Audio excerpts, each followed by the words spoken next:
తెలంగాణ. జై తెలంగాణ. ఈరోజు శాసన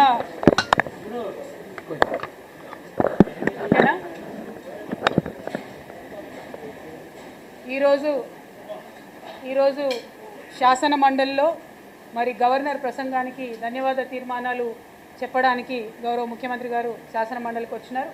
మరి వారు వచ్చినటువంటి సందర్భంలో మేము డిమాండ్ చేసినాం, మీరు కేసీఆర్ గారి పట్ల ప్రయోగించినటువంటి భాషను యావన్ తెలంగాణ సమాజం కూడా ఇవాళ వ్యతిరేకిస్తున్నది కాబట్టి మీరు క్షమాపణ చెప్పండి, ఆ తర్వాతనే మీరు మాట్లాడండి అని మేము డిమాండ్ చేయడం జరిగింది. కానీ మా ప్రతిపక్ష నాయకుడికి మసూనాచారి గారికి కూడా కనీసం మాట్లాడే అవకాశం కూడా ఇవ్వలేదు ప్రభుత్వం. ఈ యొక్క వివక్షను మేము గమనిస్తూ ఉన్నాం, తెలంగాణ ప్రజలు కూడా గమనిస్తూ ఉన్నారు. మీ అందరికీ తెలుసు, భారతదేశంలో బలంగా మనం కర్మ సిద్ధాంతాన్ని నమ్మేటటువంటి వాళ్ళం. మనం ఏది చేస్తామో అది మనకు వాపసు వస్తుందట. ఈరోజు అసెంబ్లీలో ముఖ్యమంత్రి గారు బాగా బాధపడుతున్నారు, నా కుటుంబాన్ని నా పిల్లల్ని అందరినీ కూడా తిట్టిరారు. మరి గత 5-6 ఏళ్లుగా వారు చేసినటువంటి పనే ఇవాళ మళ్ళీ వారి మీదకి తిరిగి రిటర్న్ వచ్చింది. అది ఎవరు చేయిస్తున్నది కాదు, ఎవరు చేయగోరింది కాదు. ఏదైతే సంస్కృతి మీరు మొదలు పెడతారో తిరిగి అదే మన దగ్గరికి వస్తుందనే విషయం ఇవాళ ముఖ్యమంత్రి గారి విషయంలో రుజువైంది. కాకపోతే మేము బీఆర్ఎస్ పార్టీగా చాలా హుందాగా రాజకీయంగా ప్రజల సమస్యలను మాట్లాడదలుచుకున్నాం కాబట్టి గౌరవ ముఖ్యమంత్రి గారు అనుచితమైనటువంటి వ్యాఖ్యలను వెనక్కి తీసుకోండి, తర్వాత చర్చ చేద్దామని చెప్పాం.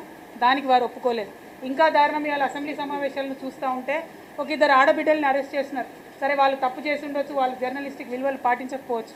కానీ పదే పదే ముఖ్యమంత్రి గారు ఎవరైనా సరే నేను బట్టలు ఊడదీసి వాళ్ళను బజార్లో ఊరేగిస్తాను అనేటటువంటి మాటలు మాట్లాడిన ఈ రోజు నిజంగా కూడా ఒక బ్లాక్ డే తెలంగాణ చరిత్రలో అని చెప్పి మనము అనక తప్పదు.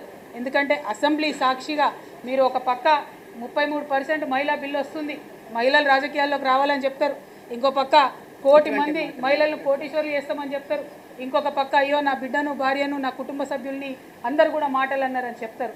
అనుకుంటూనే మీరు ప్రయోగిస్తున్నటువంటి మాట నిజంగా చాలా మీ హుందాతనానికి సరిపోయేది కాదు. యథా రాజా తదా ప్రజ అని అంటారు.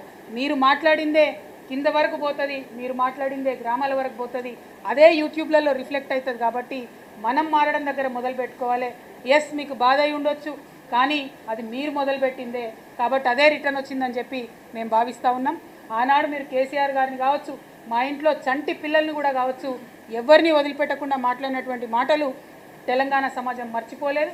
కాబట్టి ఆ మాటలను, ఈ మాట పట్టింపులను 2 కుటుంబాల మధ్య వ్యవహారంగా చేయకుండా ప్రజా సమస్యల మీద మీరు దృష్టి పెట్టండి. ప్రజానాయకుడైనటువంటి కేసీఆర్ గారి మీద మీరు మాట్లాడినటువంటి మాటల్ని వెనక్కి తీసుకోండి, మీ హుందాతనాన్ని పెంచుకోండి, ప్రజా సమస్యల మీద మాట్లాడాలని చెప్పి ముఖ్యమంత్రి గారిని మేము డిమాండ్ చేస్తూ ఉన్నాం.